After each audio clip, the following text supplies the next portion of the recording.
Fun with failure. Welcome to the next installment of the Neckbeard Experience. We've got 3 stories today. We have the continued adventures of Palabeard and Jay, the tabletop beard. And also we have a story from a subscriber, which I'm very happy to share. I will call him Flirtybeard. So without further ado, here we go.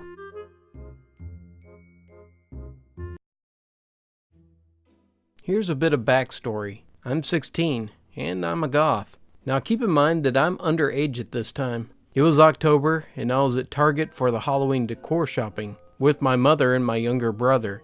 I didn't live near a Target or any other big store at all. I was in an area that I'd never been before, so that's probably why I've never seen these guys. I was standing in the art aisle with my mom. My younger brother was off doing something else. While my mom is examining something on the shelf, a group of 3 people approached and began to walk past us.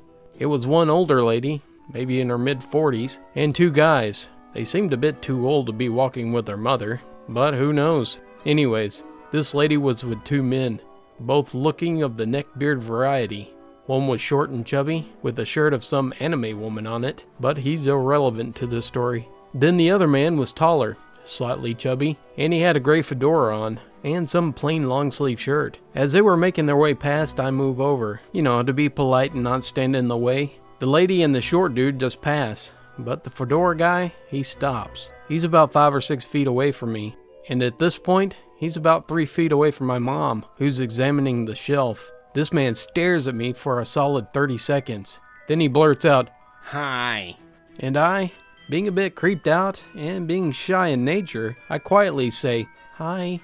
He must have not heard me because he sounded very offended when he said, "You aren't gonna say hi to me? You look good." I awkwardly say, "Thanks." My mom hasn't noticed him talking to me yet. He starts walking closer to me. This guy's face was the epitome of neckbeard. He had a patchy, uneven beard, glasses, a weird overbite, and grubby-looking hands. He attempted to strike up a conversation with me. "I like all the black. Black looks good on women." And that's when my mom noticed. She stood between me and him, and she said, "You're freaking my daughter out, dude." And we went to a different aisle. Later on, I assumed this was just a creepy 1-minute exchange, and the neckbeard decided to reunite with his group. I was wrong. Later on, approximately 20 minutes later, I got into the makeup section. I went in on my own because my mom doesn't wear makeup, and I'm not going to drag my antsy 9-year-old brother into the boring aisle of cosmetics. After I was done picking out some makeup, I walk around the store looking for my family. I turned the corner, going down an aisle that I think was candles or scented things, but there he was, sniffing something. I walked past this guy, and he seriously tipped his fedora at me. That was the cringiest encounter with a neckbeard ever.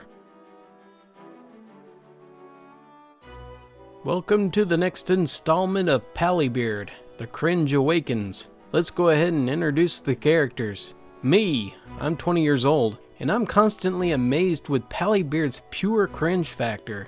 Palabeard. Palabeard. He's about a year or 2 older than me. His hair is short and brown, and while he has no beard, his slick and gorged chin could easily be mistaken as a fleshy beard. His hygiene is alright at best. He doesn't radiate an aura of stench, but when you draw near, several unpleasant scents begin to emerge. The killer is his breath. I'm fairly certain he could kill a small elephant with it. Also, I gave him the nickname Mini Moon, because as big and as round as he is, and also as pale, you would definitely mistake him as a small moon. Then we have Ranger, formerly known as H. She's about 21 or 22, very much a mom friend. She's shortish and attractive. She also happens to be a lesbian. Then we have Bald Spot, former best friend. He's about 19, and he hates Palabeard more than I do. And he's really tall, and he's a bit of a jerk, hence former best friend. Now that that's all settled, let us delve further into the madness of Mini Moon's behavior in and out of the world of D&D. After several creepy failed attempts at romance with Ranger, I've had enough of Palabeard's antics. He became worse and worse at the game, getting enraged at the lack of contribution to the party. He would say, "This class is stupid. It doesn't do anything." Please note, I offered help with him to pick his spells, but he would insist, saying, I've done this before. I don't need your help. But he would continue to pick worthless spells, and he would just get angry every time he accomplished very little in combat. Then he asked if he could make some small changes to his character's backstory. So I would say yes. Instead, he would rewrite the entire backstory, which ruined about 3 to 5 hours I put into designing his character's quest line. When I mentioned that he just threw out a ton of work that I put into it, he would simply say, Well, you need to learn how to improvise. I could do it much better. Spoiler, he can improv as well as a rock. Also, about half of the time, I'm always improvising because all my players are doing some kind of crazy insane stuff, and it's fun. Not only was he a total jerk, but his cackling laughter, it radiated for miles. Okay, maybe not miles, but my neighbors 2 houses down, they heard his high-pitched annoying cackle. Here's the things he would laugh at. 1. His making of his own lame jokes. 2. Something completely out of character and stupid. And 3. Every time he made a creepy remark towards Ranger's character, or Ranger herself. We can bathe together to save water. Then he would belt out the most heinous laughter.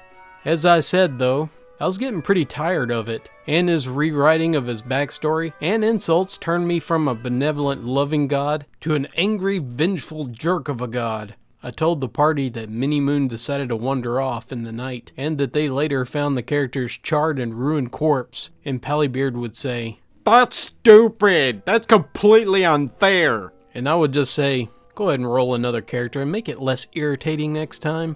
In hindsight, this was a huge error. His new character was a barbarian, and the first thing he said about his character was as follows. He could have Ranger's character right on his shoulders and cuddle her tight when she's in danger. Oh crap. Then Ranger would say, yeah, I don't really. Then he would go on to say, See, Ranger likes the idea. At that point, a big stupid smile spread across his face, and Bald Spot would say, I don't think anyone likes that idea. Can you please just make a normal character? Then he went on to say, Aw, you guys are no fun. Maybe next time, Ranger. As he cast a hungry look at Ranger, his barbarian proved to be much worse than his previous character when it came to flirtation. He was always offering to carry, lift, or even treat her injuries, even when she was fine. A lot of times he would lean over the gaming table, mouth agape while he's staring at his chosen milady, all the while digging his filthy nails into the table. Eventually he ends up making a stupid choice, gets captured, and he rats the party out. Magic is illegal in my world, and 2 party members, they use magic. This led to his execution, and the party being pursued, at which point Bald Spot, Ranger, and the other got extremely angry. I had enough, so I kicked him out of the gaming group. Worry not though, the story doesn't end here. For after being kicked out, Palabeard decided that he wanted to make his own campaign. Not only that, he would make his own system because the 5th edition is dumb. Along with his new system, he created his new personality. Notice that he has no disorders. He's just freaking weird. But we'll leave that story for next time. To be continued. The second encounter of Jay, the tabletop beard. Hello, lovely readers. After my first meeting with Jay, you would think I'd be avoiding the comic shop, but despite my first encounter, it was a really nice shop. After a few weeks later, I went back with my boyfriend to the comic store. He was meeting up with some guys to see how he fit with the new gaming group. I'll just call it D&D, even though it wasn't D&D. Anyway, as it was only going to be an hour, I decided to come along too. This store is cool because it has a nice quiet space. Mostly a little area with chairs, a small table, and outlets. This is where the parents can hang out while their kids are having Pokemon or Yu-Gi-Oh tournaments. I brought a book, but I ended up buying a manga, a comic, and 2 blind boxes. The blind box is basically a surprise toy. You don't know what you're gonna get. I settled down in a big chair to read the manga. Maybe 15 minutes later, someone else sat down. You like random manga with monster girls? I glance up and yep, it's Jay. For those who didn't catch the last story, he's a typical neckbeard. Black clothes that are too tight, unkempt, greasy looking hair, bathed in Axe body spray, you get the idea. I look back down on my manga. I bet you only read it because your boyfriend wants you to. I looked at him confused. What? What do you mean? Jay licked his lips and he leaned closer to me. A wave of Axe body spray seemed to strike me in the face. Manga like that? It must get you all hot and bothered and ready to beg for him. I had no reply to that. I think I sputtered out, "What?" After a few moments of silent confusion, Jay seemed to have a strange gleam in his eye, thinking he found the virgin jackpot maybe, but seemed to change tactics.